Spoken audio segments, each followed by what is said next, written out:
Kalbėti apie šią ligą ko gero geriausia skaičiais. Lietuvoje kasmet nuo jos miršta apie 100 žmonių. Tarp jaunų moterų tai antras pagal dažnumą mirtinas vėžys po krūties vėžio.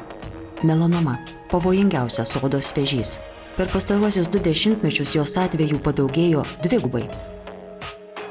Melanoma sudaro tik tai 5% visų odos vėžių piktybinių, bet mirštamumas nuo jos siekia 75%. Tai aš manau, kad šitie skaičiai tikrai parodo juos pavojų ir didelę svarbą ją išaiškinat.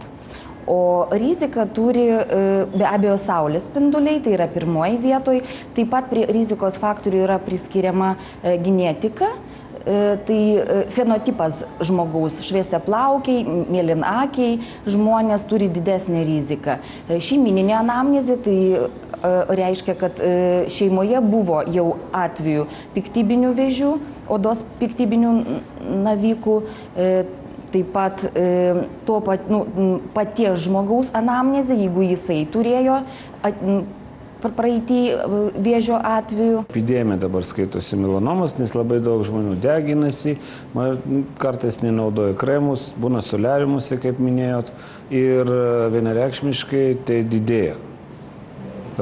Sparčiai didėja ta liga ir Lietuvoje lygiai taip pat kaip ir visose Europos ir Amerikoje.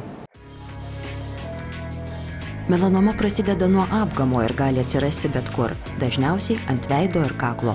Tai tikra liga klastūnė, kartais jai nereikia šviežių apgamų. Ima ir supiktybėja seni, rodos 100 metų nekėlė grėsmės. Dažniausiai žmonės nejaučia jokio skausmo, o į vizualinius apgamo pokyčius nekreipia dėmesio. Pavojingiausia yra uždelsta melanoma, jeigu jinai toli pažengusi yra. Tuomet prognozė yra labai bloga. Ir gydymo efektyvumas dažnai lygus nuliui. O jeigu ankstyvoje stadijoje yra atrandama melanoma, nustatoma melanoma, tai tuomet, aišku, ir prognozė yra gera, ir letališkumas yra labai mažas procentas.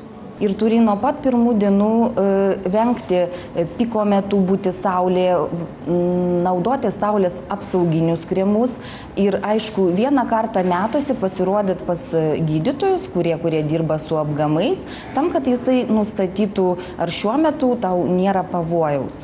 GK klinikoje Vilniuje visa pagalba, kurios reikia. Ir konsultacijos, ir tyrimai, ir gydymas. Nuo šiol itin geromis sąlygomis.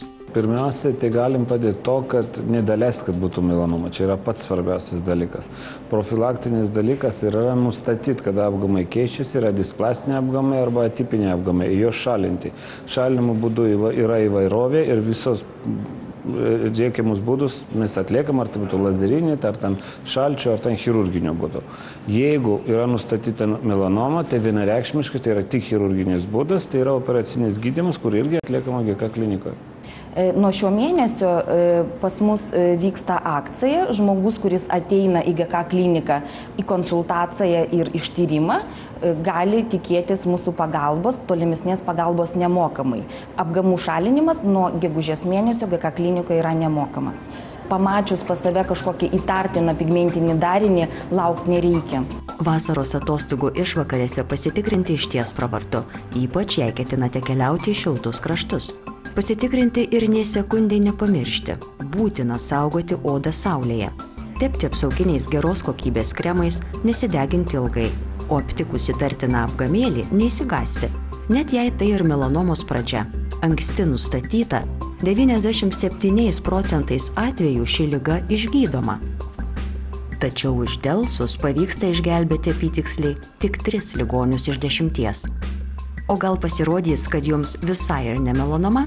Nereikia galvoti, kad apgamas tik tai yra ten piktybinis ir reiškia būtinai jis turi supiktybėti. Daugybė yra apgamų, kurie trukdo žmogui, dar kokį veido grožį, arba ten trukdo judėti, arba tiesiog trukdo gyventi. Ir tokius apgamus daugybė atveju mes šalim ir lazerius. Pas mus yra, sakykime, didžiausia patirtis tame ir mes labai sėkmingai tai atliekam. Apgamai gali būti iškylus, tokie apgamai dažniausiai ir trukdo.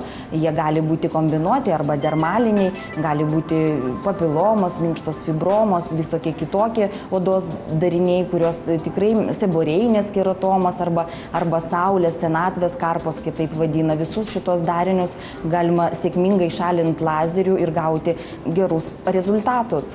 Jeigu tik tai yra noras gražintis arba yra reikalas gydytis, tai GK klinika visada jums padės.